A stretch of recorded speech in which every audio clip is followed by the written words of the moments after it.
Iran's rulers promised to destroy my country, murder my people. And the response from this body,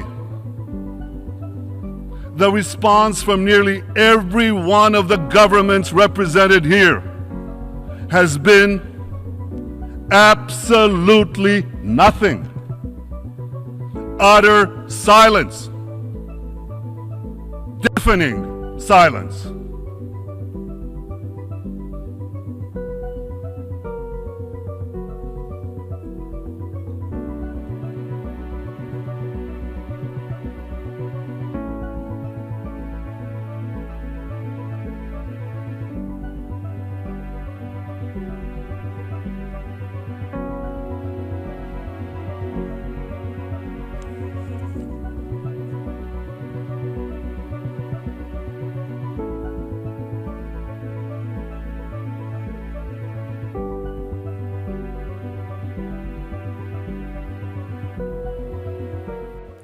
The war between Israel and Iran, it hide a big secret. In order for you to understand it, watch this. Iran lied about never having a nuclear weapons program. As long as I'm president of the United States, Iran will never be allowed to have a nuclear weapon. Good morning. All right, let us restart the counter from the beginning. In April the 1st, the government of Benjamin Netanyahu, they had launched an attack against the Iran embassy in Syria. Emergency workers scaled rubble inside Iran's embassy compound in Syria after a suspected bombing by Israeli warplanes on Monday. Tehran said the strike killed 7 military advisors, including 3 senior commanders. The target, according to Iranian state media, was top Revolutionary Guards commander Mohammad Reza Zahedi. He had been a senior commander in Iran's elite Quds force, the Corps' overseas arm, according to the Guards. Iran's ambassador to Syria, Hossein Akbari, said Tehran's response would be harsh. Syria's foreign minister condemned the attack. The U.S. must be held accountable for the attack on its consulate building in Damascus. It blames Israel for the strike, which killed 2 senior commanders of the Islamic Revolutionary Guard, as well as 11 other people. The supreme leader has released a statement expressing his condolences.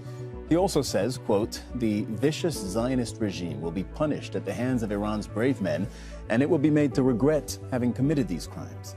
A strong response. That is what Iran is promising after its consulate section in Damascus was hit by allegedly Israeli airstrikes, killing 7 military commanders in the Revolutionary Guard, 2 of them brigadier generals, one of the highest ranking officials in the Revolutionary Guards. Now, what we've been hearing inside the country is that there needs to be a swift and forceful response. This is very important, and it's something that many are waiting to see happen.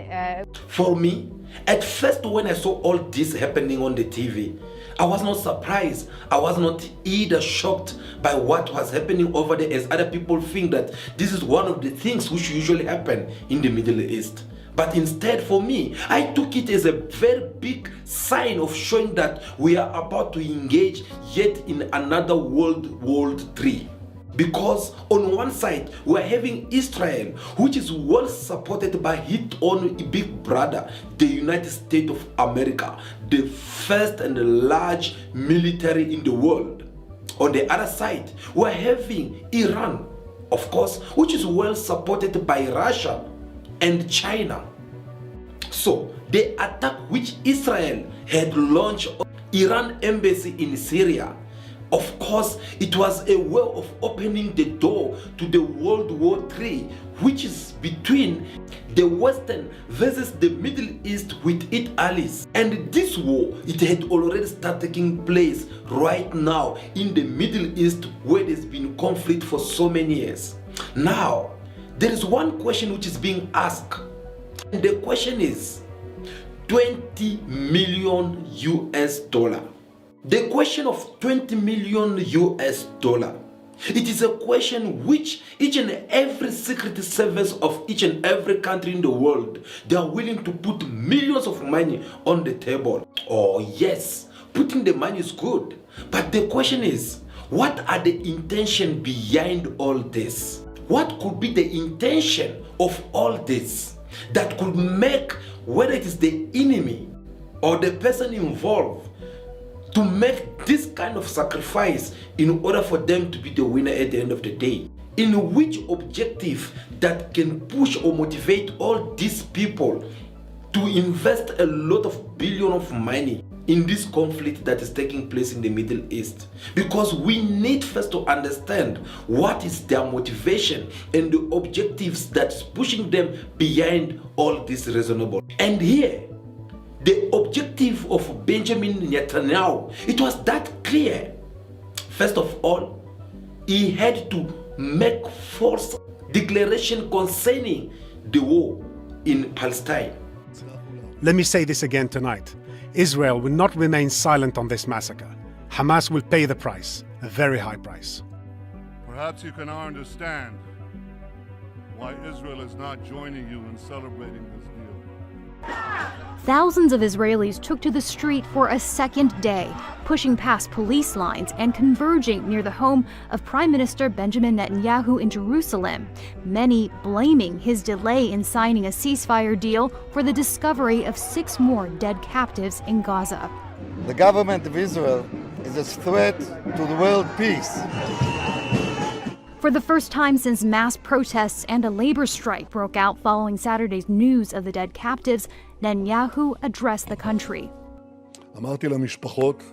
I told the families, and I will say it again tonight, I apologize and ask for your forgiveness, because we couldn't bring them back alive. We were close, but we failed.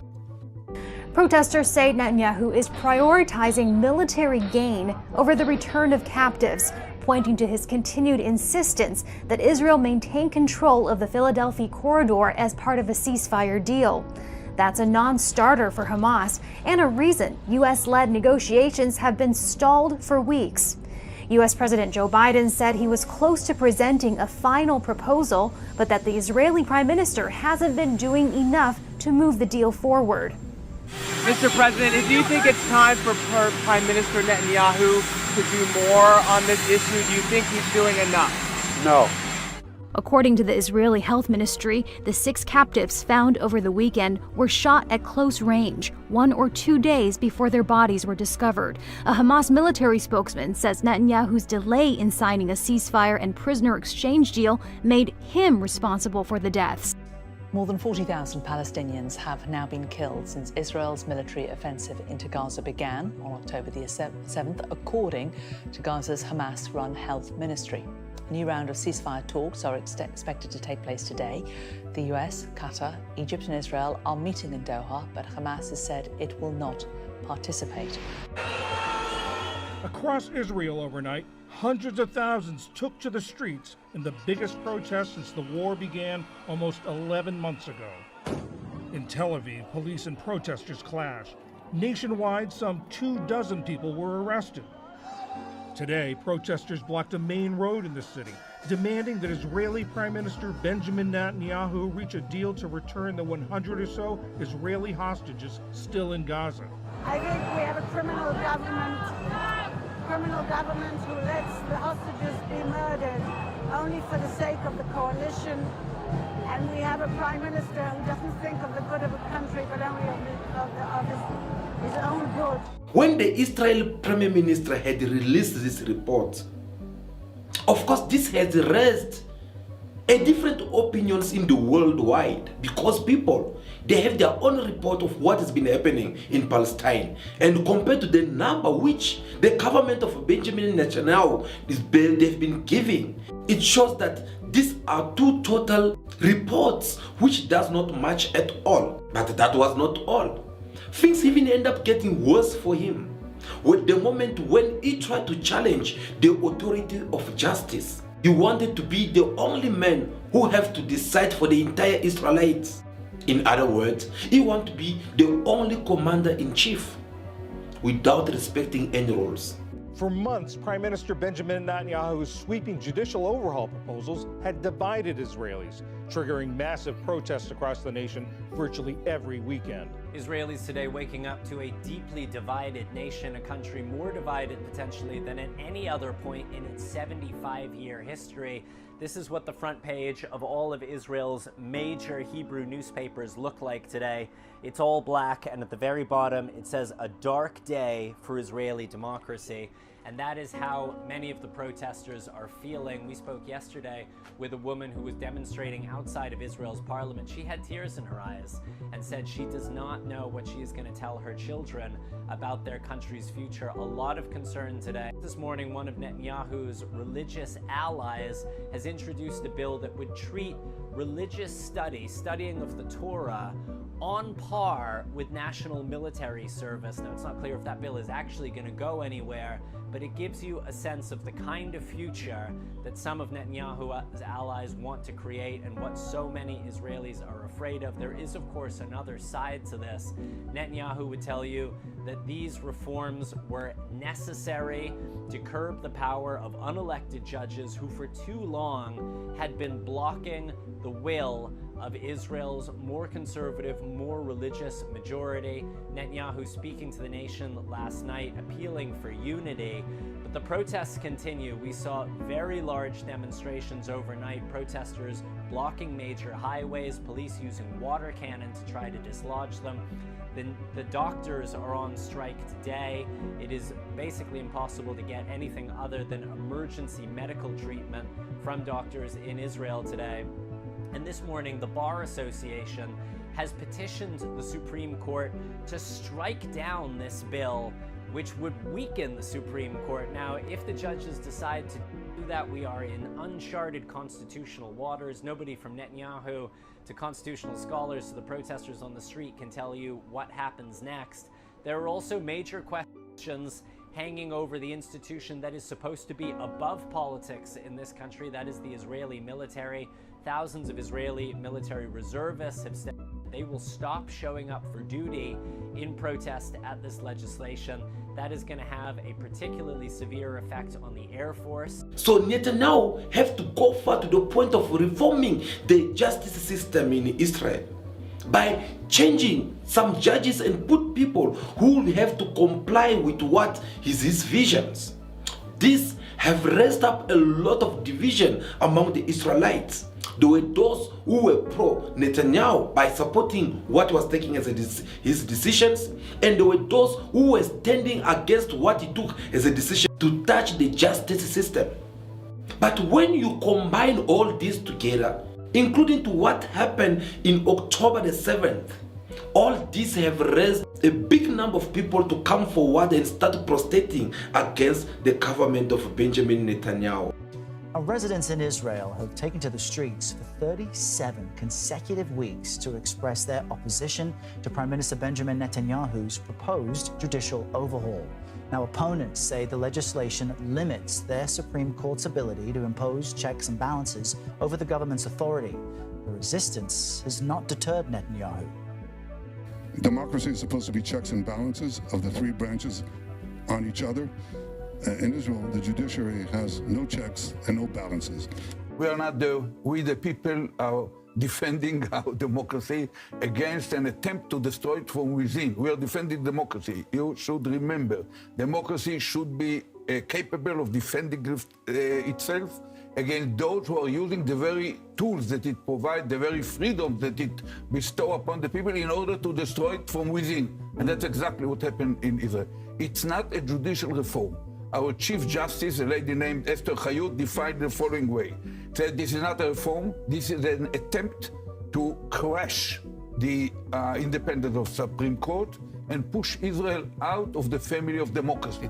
That's exactly what happens, and we are not going to let it happen.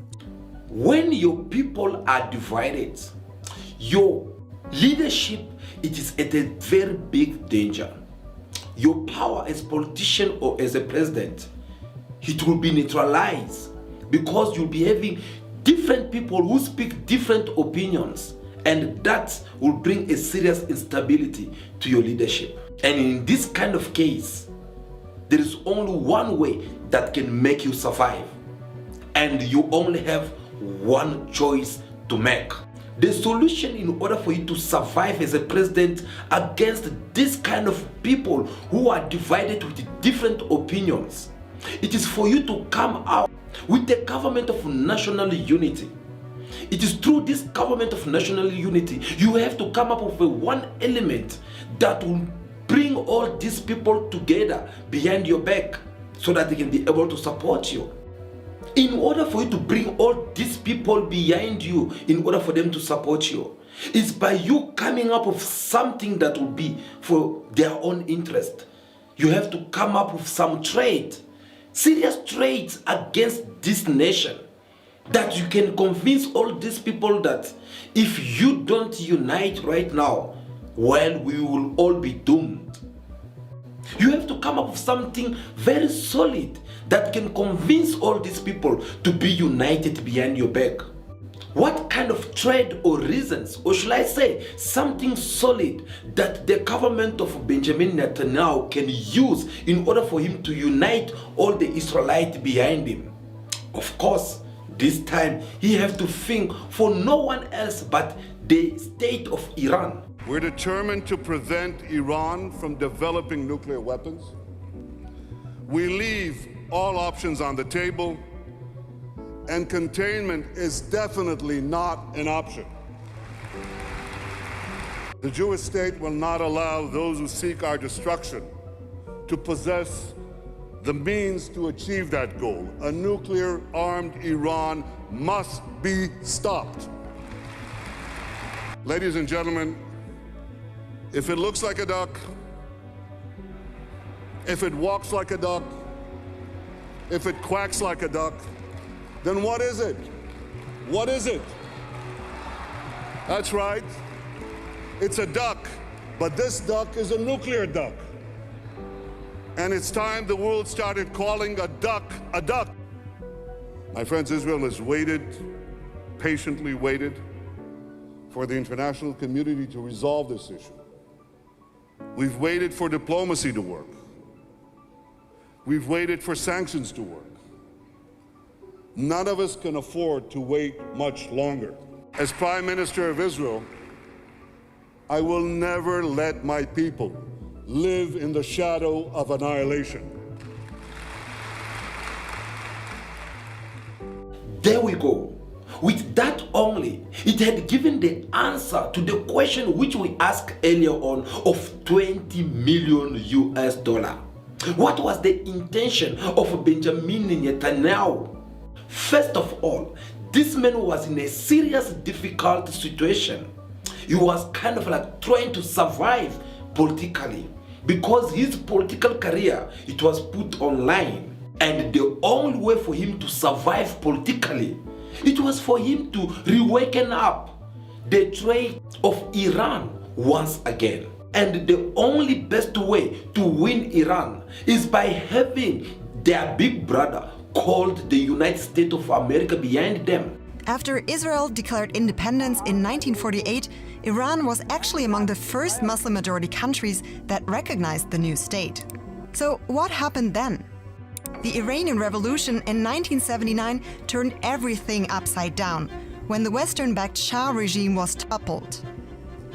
Ruhollah Khomeini, the leader of the Islamic Revolution, believed that it should be exported throughout the Middle East and the world. He saw Israel as part of the so-called West in the middle of the majority Muslim world as a problem. And ever since, the Iranian regime doesn't recognize Israel as a state, and leaders don't even mention its name.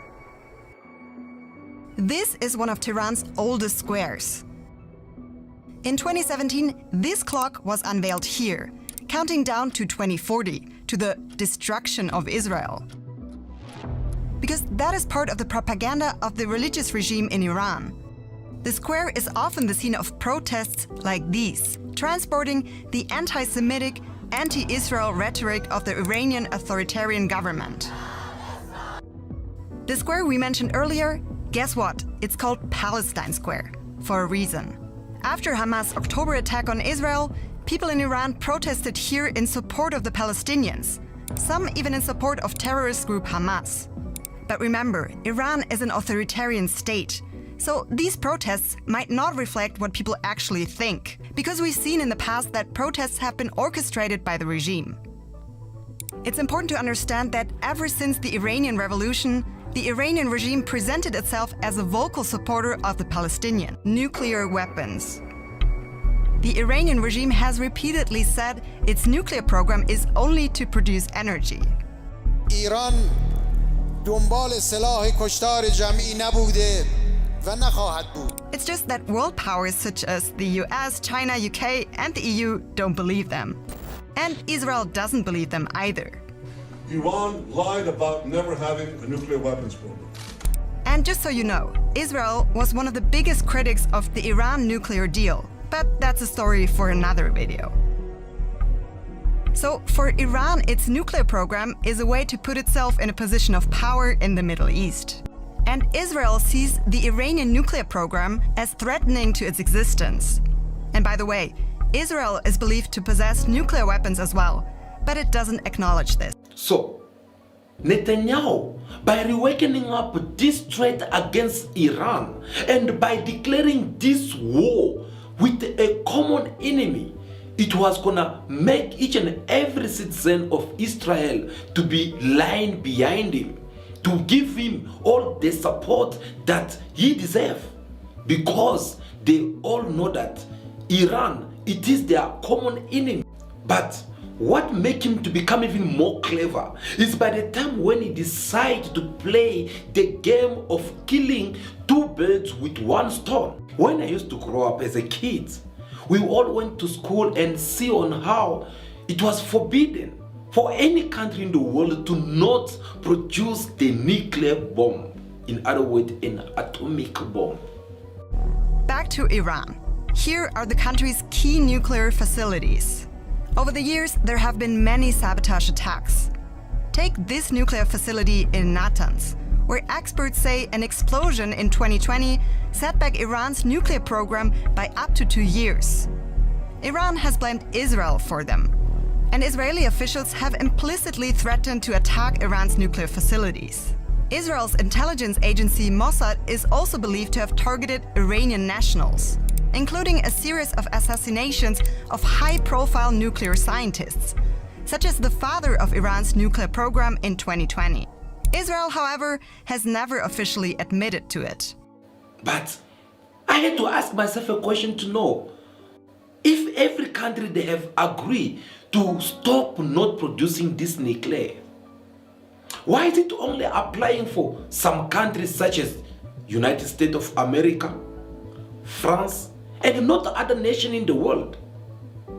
Why this kind of rule? It had only to be applied to other nations, while to other nations it should not be applied. You know, this reminds me of the round table game. Imagine, for an example, you are seated on the table, this round table playing to the cards, and then it happened that the person who have lost the game, they end up putting their hands on their pew and point it on us, all just because they are angry for the fact that they have lost the card.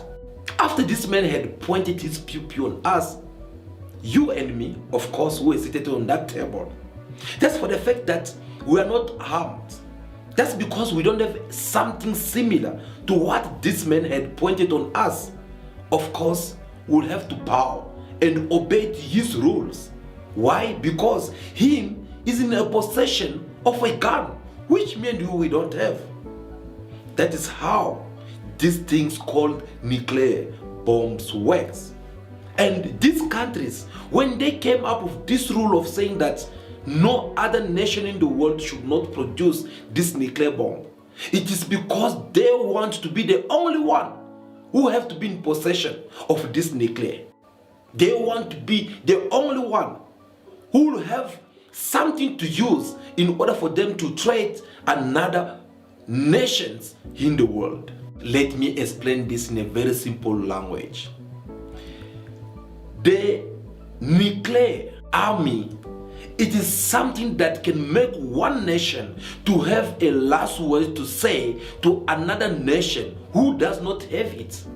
Because if you have to attack or engage yourself into a war with another nation which had a nuclear bomb, you'll have to think twice before you attack them. Do you know why? Because this nuclear bomb, once they hit it here, it can destroy you and the entire country.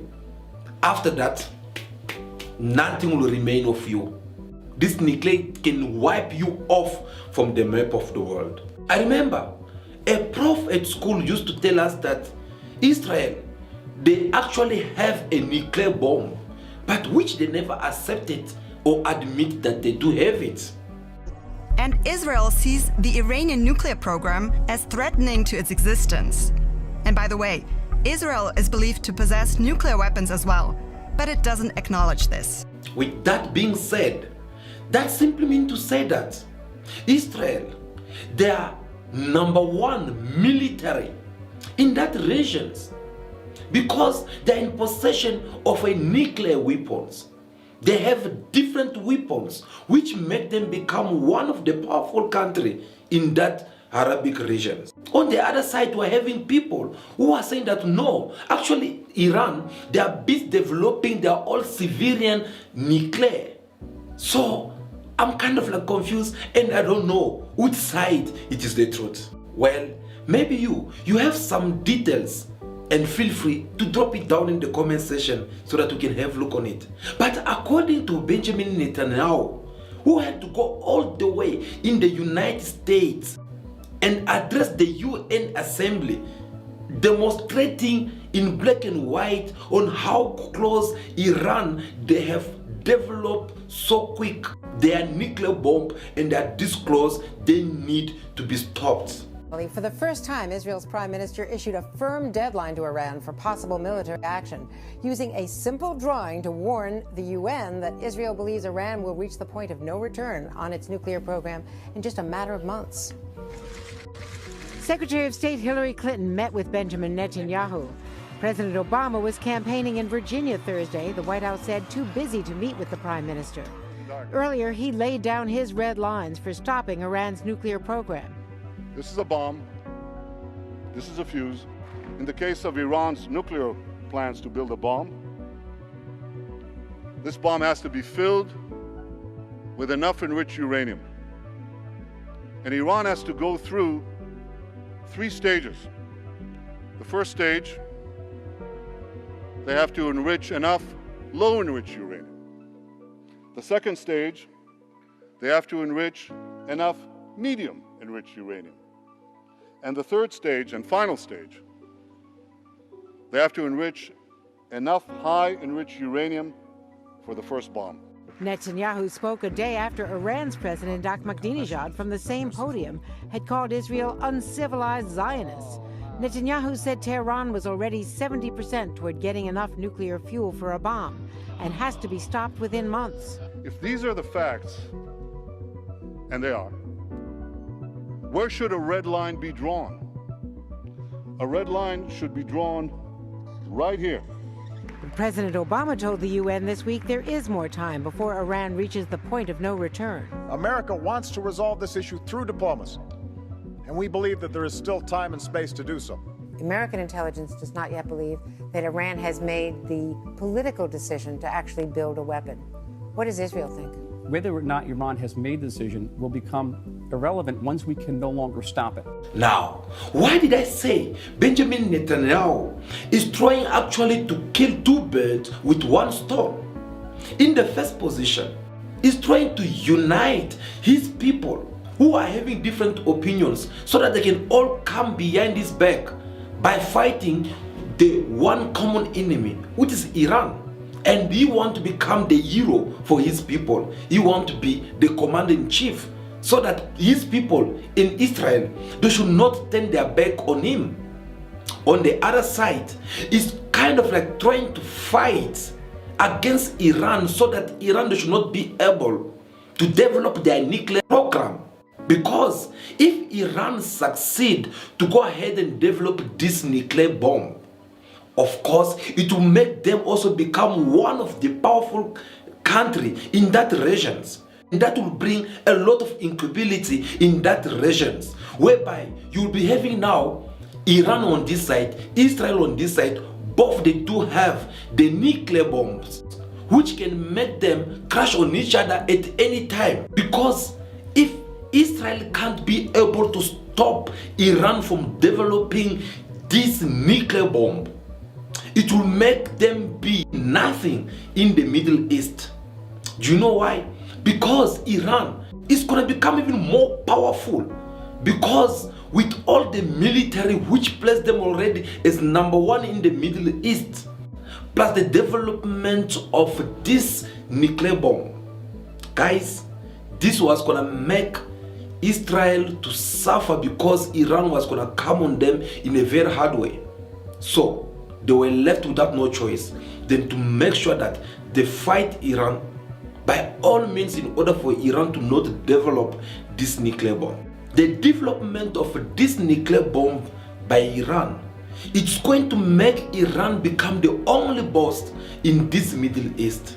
And they will gonna be the only people who will be in charge, or who will have the last word to say, because they'll be in possession of something that no other country have it in that region. This is not a clash of civilizations. It's a clash between barbarism and civilization.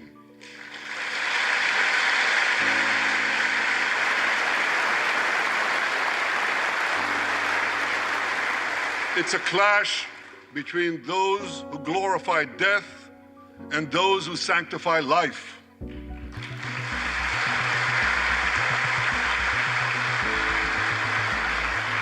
For the forces of civilization to triumph, America and Israel must stand together.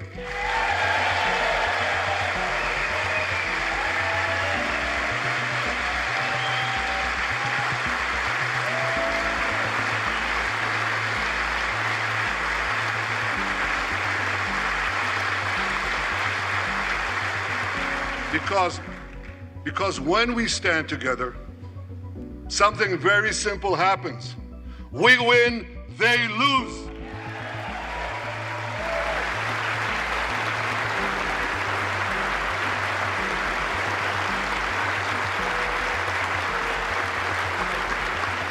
And my friends, I came to assure you today of one thing: we will win. As long as I'm President of the United States, Iran will never be allowed to have a nuclear weapon. Now you understand why the government of Benjamin Netanyahu, they had launched a missile on the Iran embassy in Syria, because he wanted to solve two problems with one pen. He wants to kill two birds with one stone. We have answered the question to the $20 million US. Was that all? No. You guys, you saw recently how the Israelite government of Benjamin Netanyahu, they went all the way inside Iraq this time. To do what? They went there to assassinate the leader of Hamas. That it is another sovereign country. They violate all the UN charter or rules by going over there and kill this man. Political leader of Hamas, Ismail Haniyeh, has been killed in Iran. That's according to statements from Hamas and Iran's Revolutionary Guard. Iran state TV is also reporting he's been assassinated in the capital. According to the Revolutionary Guard, Haniyeh and one of his bodyguards were killed in a strike on the building in Tehran where they were staying. He was in the capital meeting President Masoud Pezeshkian ahead of his inauguration. So these are the latest pictures of that meeting in Tehran on Tuesday. He then attended Pezeshkian's swearing-in ceremony. Iran says it's investigating the killing of Ismail Haniyeh. This is what happened to the al-Shati refugee camp in northern Gaza during Israel's war in 2023. It's where Ismail Haniyeh was born. He was the son of Palestinian parents who were forcibly displaced from their home in what is now Ashkelon after the State of Israel was created in 1948. Haniyeh experienced firsthand the challenges faced by millions of Palestinians in their search for statehood. But his future and influence would turn out to be different than most. Americans take responsibility for giving unlimited cover to this enemy to commit to these massacres, war crimes, and genocide. In 1987, Haniyeh graduated from the Islamic University of Gaza. This same year, a Palestinian mass uprising began against Israel's occupation, also known as the First Intifada. In its efforts to liberate Palestine, the group Hamas was founded, and among its younger members, Ismail Haniyeh. His journey would soon become linked to the rise of the Palestinian group. Israel imprisoned Haniyeh several times for taking part in protests against the occupation. After serving his longest 3-year sentence, he was deported to southern Lebanon along with hundreds of Hamas members. Haniyeh returned to Gaza in 1993 after the signing of the Oslo Accords and became a close confidant of Sheikh Ahmed Yassin, the founder of Hamas. Together, they survived an Israeli assassination attempt, though Yassin was killed months later. His rise to prominence came in 2006, when Hamas participated in the Palestinian legislative elections. The group won a parliamentary majority, making Haniyeh Prime Minister of the Palestinian Authority. But his appointment angered the international community, who halted aid to the PA, placing the governing body under severe financial strain. Hamas is classified by many Western nations as a terrorist organization. Months of conflict between factions led to President Mahmoud Abbas dismissing Haniyeh and dissolving his government. This would result in an independent Hamas-led government in the Gaza Strip, headed by Haniyeh. This seizure should not break our will and should not turn this conflict into an internal Palestinian conflict, and that conflict should be against the parties that impose the siege against the Palestinian people. In 2019, having voluntarily stepped down, Haniyeh left Gaza and began living abroad, for which he faced substantial scrutiny. Haniyeh faced criticism for his absence from the Strip during Israel's war on Gaza in 2023. He led Hamas's diplomacy from a number of locations as civilians were massacred in the Strip. Ismail Haniyeh's influence on the history and politics of Palestine will likely stay for years to come, and for many, he will remain a symbol of resistance in the face of occupation and adversity.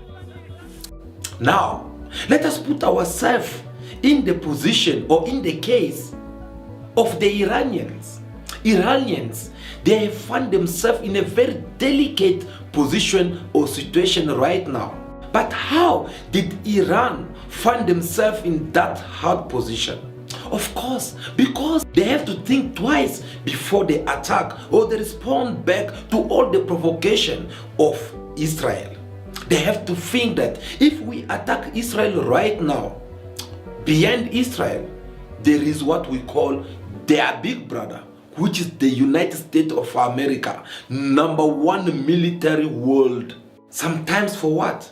To make Israel pay for what they have done. They needed some time to remove Israel from their way, while they still need some time. On the other side, it was going to make them lose all their people who believe in Iran, and not only people of Iran actually, but it was going to make them also lose people who trust in them, like other nations who are allies, who believe in the leadership of Iran in the Middle East. And here we're talking about countries such as Syria, Lebanon, Palestine, many countries who are found within Arabic regions, because for them Iran is the boss which has been there to protect them against the Western. In fact, when you lost the trust that all these people had given you, if you were Iran, well, that was going to make you lost that respect that this nation usually give to you. And that was one thing that Iran did not want to afford. So this had left the government of Iran without no choice. They have to react. Yep, they have to react as soon as possible. But how will they react with all this on the table? So they have to come up with the documents or the revenge of Qasem Soleimani. Qasem Soleimani was one of the most powerful military, or should I say, the commander-in-chief of the government of Iran.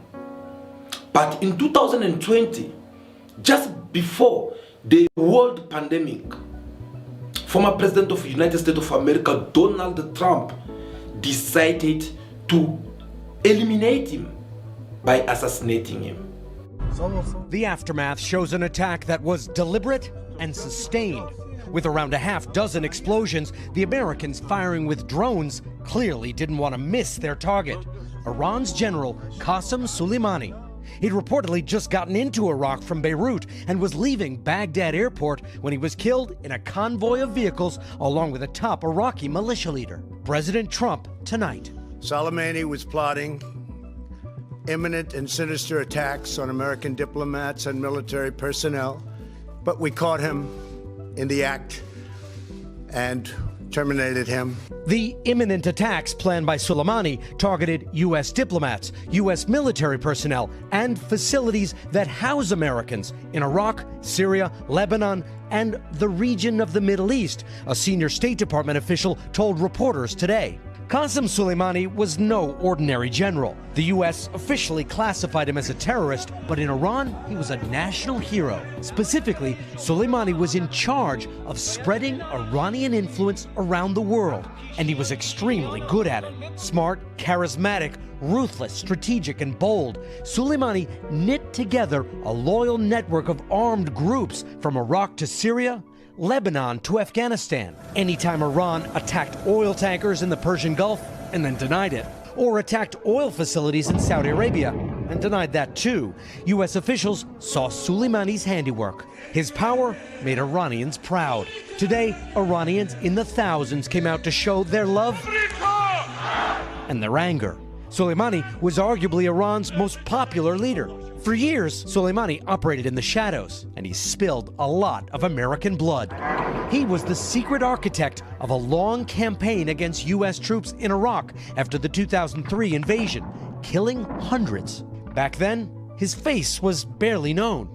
But over the last few years, Soleimani has gotten bolder, showing photographs of himself on battlefields around the Middle East, issuing statements. His pride and increasing profile may have made him easier to track down and kill. There was talk in Iran Soleimani might be a future president, or perhaps even a supreme leader. Today, the man who has that role, Iran's top Ayatollah, visited Soleimani's family and promised severe revenge. The most immediate concern is in Baghdad, where Shiite militia leaders loyal to Soleimani, the same militias that for days attacked the U.S. embassy, will take to the streets tomorrow to mourn and show their rage. Myself at that time, I did not have any idea of who was Qasem Soleimani until I have to see some of his documentary showing who was this man. I end up understanding that, well, he was a heavyweight when it comes to the Iran army. That man was one of the most powerful men in the army of Iran. And there we start seeing how some world leaders, they were even afraid of him. What the United States did yesterday should have been done long ago. A lot of lives would have been saved. Just recently, Soleimani led the brutal repression of protesters in Iran, where more than 1,000 innocent civilians were tortured and killed by their own government. We took action last night to stop a war. We did not take action to start a war. I have deep respect for the Iranian people They are a remarkable people with an incredible heritage and unlimited potential. We do not seek regime change. However, the Iranian regime's aggression in the region, including the use of proxy fighters to destabilize its neighbors, must end, and it must end. Qasem Soleimani is responsible for the death of American citizens and many other innocent people. He was planning more such attacks. President Trump deserves all the credit for acting swiftly, forcefully, decisively. Israel stands with the United States in its just struggle for peace, security, and self-defense. Thank you. The death of that man, it was something which was celebrated by many world leaders because they know they have get rid of someone who was standing them right here on their neck. They could not be able to survive or live with their mandate, knowing that this man is still free out there. But at the same time, the death of this man, Qasem Soleimani, it had left many Iranians with the spirit of revenge. Yep, they want to revenge him.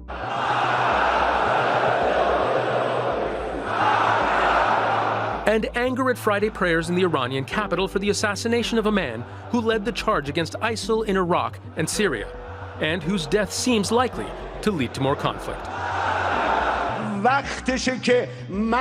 God willing, it is now time to clear and cleanse the region of these devils. It is now time to show more resistance to the Americans and show our resistance with action, to tell those Yankees to get out of here, get lost.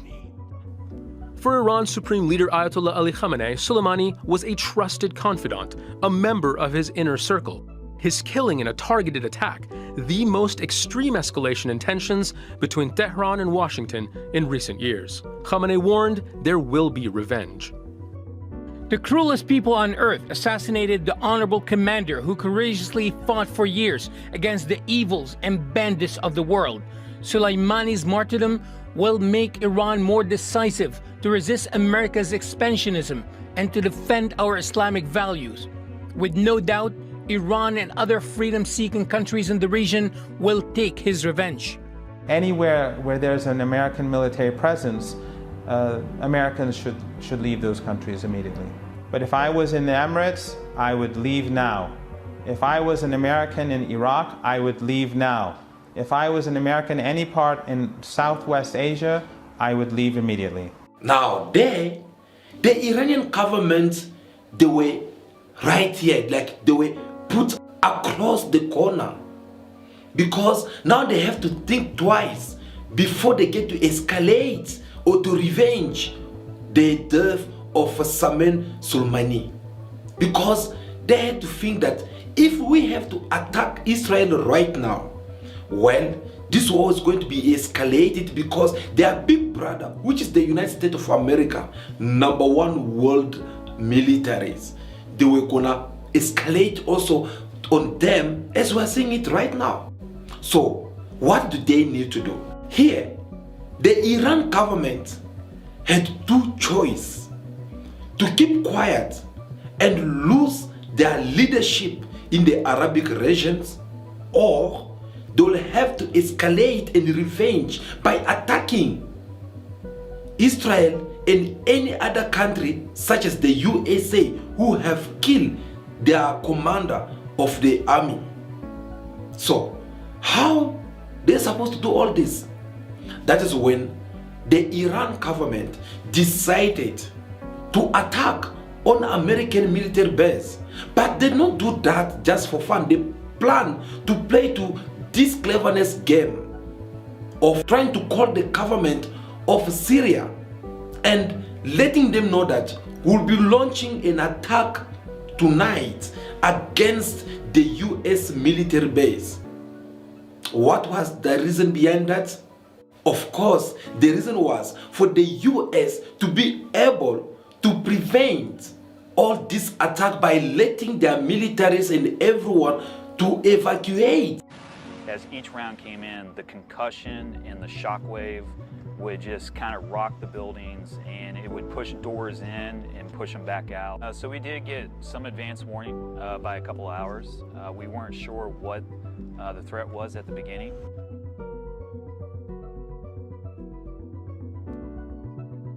This is one of the areas damaged in the blasts.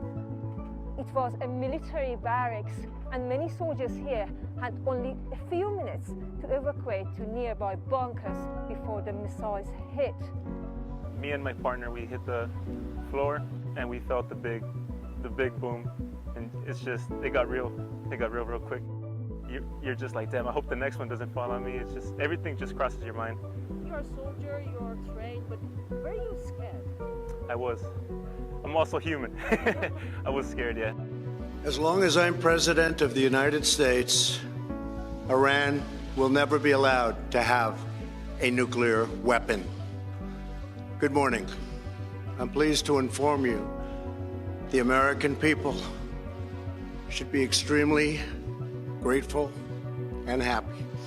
No Americans were harmed in last night's attack by the Iranian regime.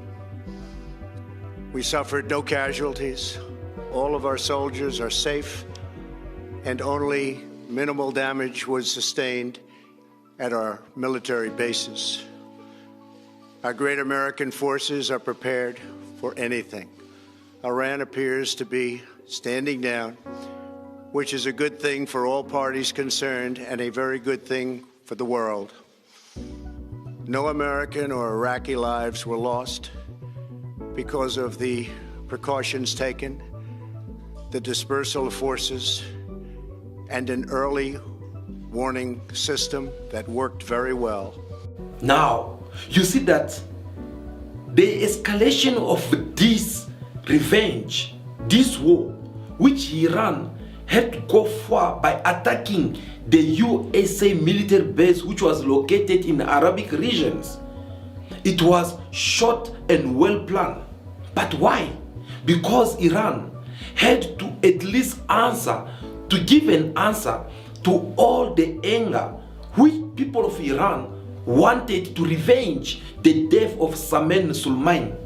Because if they did not do so, they were gonna lose that credibility of those who still trusting the leadership of Iran and those who are members or allies of Iran in the Arabic regions. So they have to find a proper, easy way to come up with this kind of plan so that they can be able to cool the hearts and the anger of all these people who were found in the Arabic regions. With this cascade of Qasem Soleimani, I believe by now you understand where I'm coming with all this. In the reality, Iran, they have reacted in the same manner or in the same way that the USA with Israel, they had reacted. And they did all this by sending a couple of drones which never kill a person. Oh yes, I'm referring to the attack which Iran had launched a couple of drones in Israel, which could not be able to reach down. Explosions lit up Israel's night sky as interceptors took down dozens upon dozens of Iranian-launched drones. Israel's military spokesman said the nation's defense systems detected incoming drones, cruise missiles, and ballistic missiles launched from Iran and its proxies. Together with our allies and partners across the region, we are operating at this very moment to defend Israel from Iran's attack. So far, we have intercepted the vast majority of incoming missiles by Israeli systems. The damage to Israel was far less than had been feared. Israeli officials said one child was hurt and a military base suffered minor damage. We are at a critical moment for the region, and it is important that all parties take steps over the coming days to refrain from escalation and calm tensions. Escalation is in no one's interest. Our goal is to de-escalate and then get back to the issue at hand, securing an end to the conflict in Gaza by getting a ceasefire in Gaza through a hostage deal. We urge the West and Jerusalem to follow suit and reject the practice of provocative use of force in the Middle East, as they are fraught with extremely dangerous risks and consequences for the whole region. 伊朗方面表示， China calls on the parties concerned to show maximum calm and restraint and resolve their differences and disputes in accordance with the purposes of the UN Charter. The scale and nature of Iran's heinous assault, the first direct attack from Iran on Israeli soil, poses grave risks to the security and stability of citizens across the Middle East. The Middle East is on the brink. The people of the region are confronting a real danger of a devastating, full-scale conflict. Now is the time to defuse and de-escalate. You are wrong. This attack crossed every red line, and Israel reserves the legal right to retaliate. We are not a frog in boiling water. We are a nation of lions. It was precise and only targeted military objectives and carried out carefully to minimize the potential for escalation and prevent civilian harm. Please note that out of all these missiles that went all over in Israel, they did send some missiles which have to go and land in some of the Israel military base in order for them to just send a little bit of message. You see, all this conflict that we are seeing in the Middle East and all over the world, it is something that can affect me and you soon or later. Because one day, me and you, someone would like to provoke us by force. Of course, I believe we all once came across these kind of situations in our daily life. But we all know that provocations always need a reaction. When someone provokes you, they want you to react. And here we're talking about a reactions which will be taking place under the emotions. Because we are all being provoked. And once we are angry because someone had provoked us, we would love to react. And we will react to the level of trying to become even more brutal toward these people, more than the way to attack us. But in the reality, in order to respond to such kind of provocation in a better way against this kind of people, it is by using our intelligence. And we can use our intelligence with these three methods. The first step is to respond to the question which has to do with 20 million US dollar. We need to be able to read and understand what are the intention of the provocateur. We need to ask ourselves a question to know, why does this person want to remove our mask in order for us to react to their provocation? In fact, you will notice very well that there is always be that one reaction from the person who's provoking you. If you look them very well into their eyes, you'll notice that they don't provoke us for no reasons. If you look into their reactions, you will see that the motivation behind their provocations, it is because they are waiting for us to react in a very bad way. They want us to react out of emotions. Because reacting under emotions, it will blind you and make you do stupid things that you're supposed not to lower yourself to that point in order for you to do those kind of stupid things. When we're under emotions, we won't be able to see clearly. We won't be able to think. Because when we are under the emotions, we will behave like a chicken which they had cut the head off. So, the first stage, it is to be able to control our emotions. Second point, if you want to be able to defeat someone who had provoked you, then you'll have to dig 2 holes. One for you, one for them. Just in case, if you let your emotions deduct you or tell you what to do. Because when you're being provoked, emotions will come towards you. And if you have to fall for it, it will destroy you. You will end up making certain mistakes which can find yourself into a serious trouble.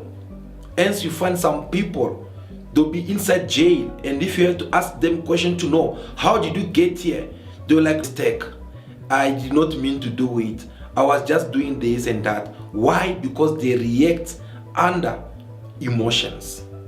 So if you want to defeat your enemy, well, go and use your own emotions. It will be kind of like you lowering yourself to their same level that will make you become like them. What you need. The third and the last stage, revenge yourself. I know what I said does not match to what I just tell you now. But here, guys, when I'm talking about you revenging, yes, you have to revenge, but don't revenge yourself in a brutal way. Because revenging yourself in a brutal way, it won't take you anywhere. You have to revenge yourself in a very good way, in a very special way. The best way to revenge yourself against someone who's been provoking you is by not acting like they did. I can even go far by saying that the only good way to revenge yourself is by becoming the best ever than your provocative. How do you become the best ever than your enemy? It's by creating your own potentials, the best of you. You bring them out. This will make you become unique from your provocator.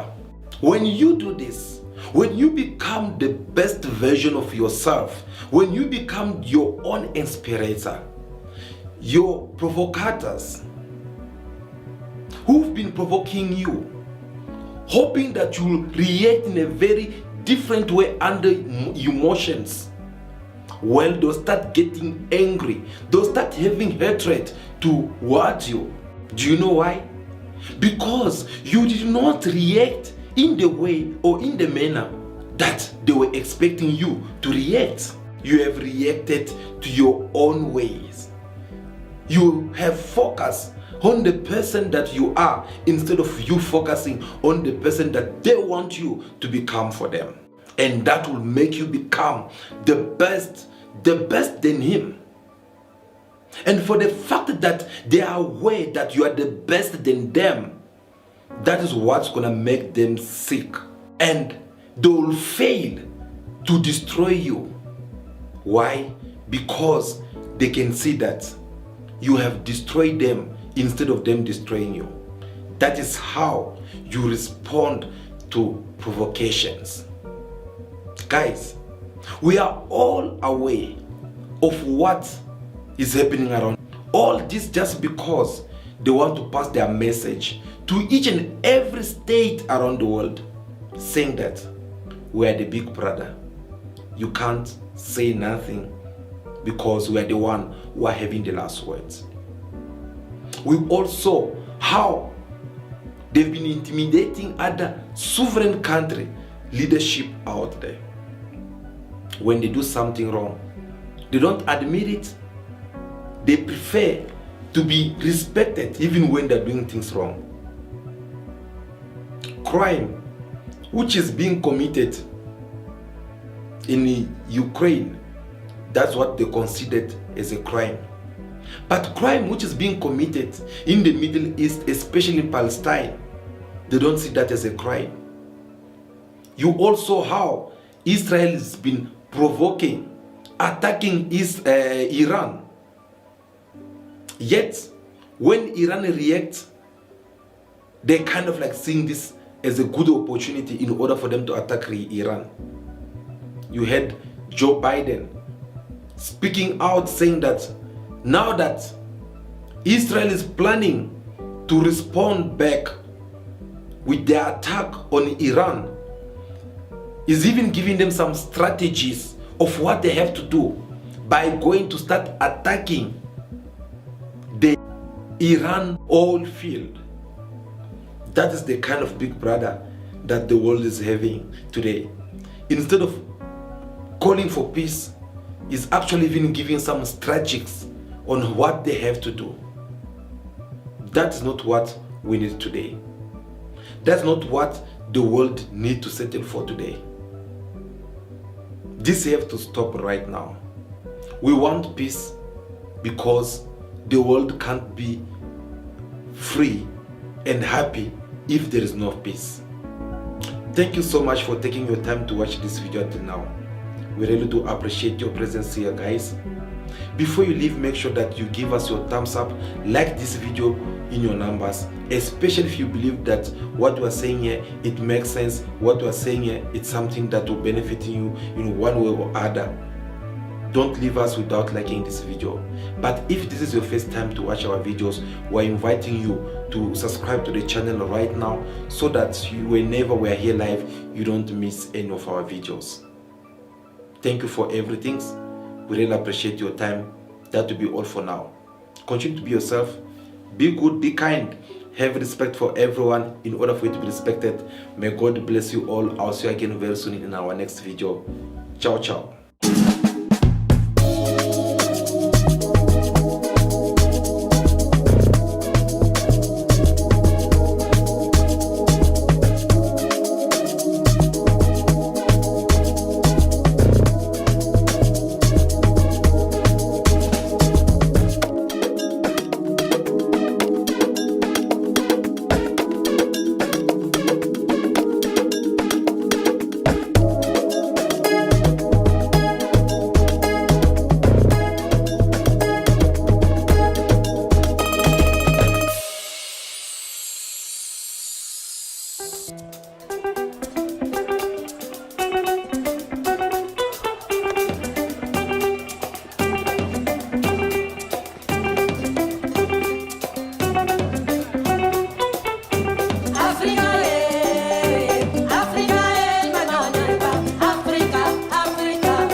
Yeah,